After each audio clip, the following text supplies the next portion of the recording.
Hello friends, welcome back to my YouTube channel. This is doctor Kiran Singh, skin specialist and cosmetologist. आज हम बात करेंगे stretch marks के बारे में। स्ट्रेच मार्क्स हमारी बॉडी के किन पार्ट्स में होते हैं और क्यों होते हैं और हम इनको कैसे ट्रीट कर सकते हैं। तो सबसे पहले जानते हैं कि स्ट्रेच मार्क्स किन लोगों में ज़्यादातर हो सकता है। सबसे कॉमनली ये होता है प्रेग्नेंट वुमेन्स में। प्रेगनेंसी के दौरान हमारी स्किन स्ट्रेच करती है, उसके बाद लूज करती है, जिसकी वजह से लोअर एब्डोमेन में लोअर एब्डोमेन, पेल्विक एरिया और थाइज एरिया में स्ट्रेच मार्क्स हो जाते हैं। दूसरा, जब ये एडोलसेंट स्टेज होती है, यानी कि जब ग्रोइंग स्टेज होती है, तो हमारे उस टाइम भी स्किन स्ट्रेच कर रही होती है, जिसकी वजह से बैक एरिया में, शोल्डर एरिया में और ब्रेस्ट एरिया में स्ट्रेच मार्क्स हो जाते हैं। जिन लोगों ने बहुत जल्दी फैट लॉस किया होता है, उनमें भी स्ट्रेच मार्क्स देखने को मिलते हैं। जो लोग बहुत ज़्यादा बॉडी बिल्डिंग करते हैं, प्रोटीन का यूज़ कर रहे होते हैं और वर्कआउट कर रहे होते हैं बहुत ज़्यादा, उनमें भी स्ट्रेच मार्क्स देखने को मिलते हैं। स्ट्रेच मार्क्स जेनेटिक भी हो सकते हैं। अगर आपकी फैमिली हिस्ट्री में है, पापा, दादा, मम्मी, बहन को है, तो ये आपको भी हो सकते हैं। अगर आपने किसी भी स्किन इन्फेक्शन के लिए स्टेरॉइड्स ऑइंटमेंट का इस्तेमाल बहुत लंबे समय तक किया है, तो उसके साइड इफेक्ट से भी ये स्ट्रेच मार्क्स होते हैं। हम बात करते हैं स्ट्रेच मार्क्स के कारणों के बारे में। क्योंकि हमारी स्किन इलास्टिन और कोलेजन से बनती है। जब हमारी स्किन पे एक जोर पड़ता है या एक खिंचाव बनता है, तो हमारी स्किन स्ट्रेच होती है, जिसकी वजह से स्कार लाइनिंग्स स्कार बन जाते हैं, जिन्हें हम स्ट्रेच मार्क्स या स्ट्राया कहते हैं।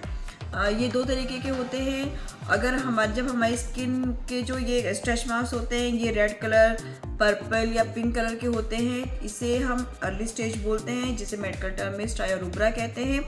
और इनको ट्रीट करना थोड़ा आसान होता है, जल्दी ट्रीट हो सकते हैं। लेकिन यही स्ट्रेच मार्क जब लेट स्टेज में चले जाते हैं, तो ये स्किन का कलर ले लेते हैं, ब्रिटिश कलर या स्किन कलर के होते हैं या वाइट कलर के होते हैं। इसको हम स्ट्राया एल्बा बोलते हैं और इनको ट्रीट करना थोड़ा सा मुश्किल होता है। अब हम बात करते हैं स्ट्रेच मार्क्स के ट्रीटमेंट के बारे में।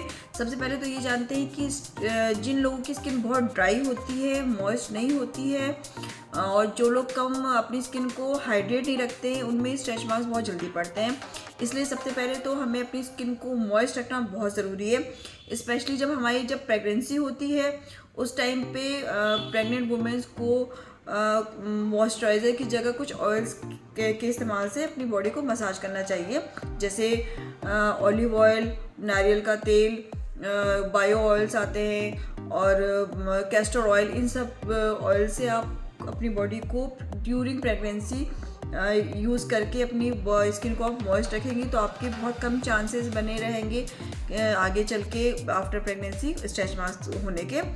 दूसरा, जो लोग बहुत ज़्यादा वेट लिफ्टिंग करते हैं, हैवी वर्कआउट करते हैं, उनको ये वर्कआउट करने से पहले अपनी स्किन को ज़रूर या मॉइस्चराइज़र से या तो ऑयल से मॉइस्ट करके ही वर्कआउट करना चाहिए। क्योंकि जब हम वर्कआउट कर रहे होते हैं, तो हमारी मसल्स और स्किन पे एक स्ट्रेस पड़ता है, और अगर उस टाइम हमारी स्किन ड्राई रहेगी, तो ये स्किन के फटने के चांसेस ज़्यादा रहते हैं और स्ट्रेच मार्क्स पड़ने के चांसेस ज़्यादा रहते हैं।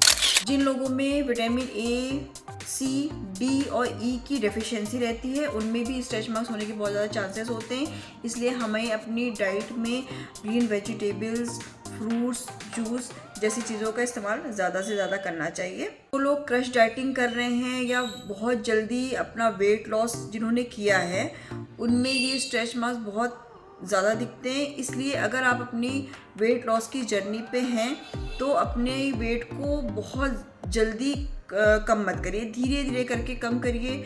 बहुत फास्ट वेट लॉस करने से हमारी स्किन पे बहुत ज़्यादा स्ट्रेन पड़ता है, जिससे ये मार्क्स बन जाते हैं। इसलिए अगर आप वेट लॉस कर रहे हैं, तो वेट लॉस हल्की थोड़ी बहुत एक्सरसाइज करके करिए, डेली रूटीन में करिए। कुछ क्रीम्स का यूज़ करके हम इसको स्ट्रेच मार्क्स को एक अच्छा रिजल्ट दे सकते हैं। जैसे tretinoin based cream, retinol based cream और हाइलोनिक एसिड बेस्ड क्रीम का इस्तेमाल कर सकते हैं। कुछ लेज़र ट्रीटमेंट्स जैसे radio frequency microneedling, PRP treatment, CO2 laser treatment, Morpheus laser treatment की कुछ सिटिंग्स लेकर हम इसको स्ट्रेच मार्क्स को ट्रीट कर सकते हैं। कुछ केमिकल पीलिंग जैसे ग्लाइकोलिक एसिड पील, TCA पील का भी इस्तेमाल किया जा सकता है। इनकी कुछ सिटिंग्स लेकर इसको स्ट्रेच मास्क को ट्रीट किया जाता है। तो फ्रेंड्स, ये छोटी सी जानकारी थी स्ट्रेच मास्क के बारे में। अगर आपको फर्दर आगे कोई किसी चीज़ के बारे में, किसी प्रॉब्लम के बारे में कोई सजेशन चाहिए हो तो आप इस नंबर पे कॉल कर सकते हैं, टेक्स्ट कर सकते हैं। और हमारे चैनल को प्लीज़ सब्सक्राइब कीजिए, फॉलो कीजिए और लाइक कीजिए। Thank you very much.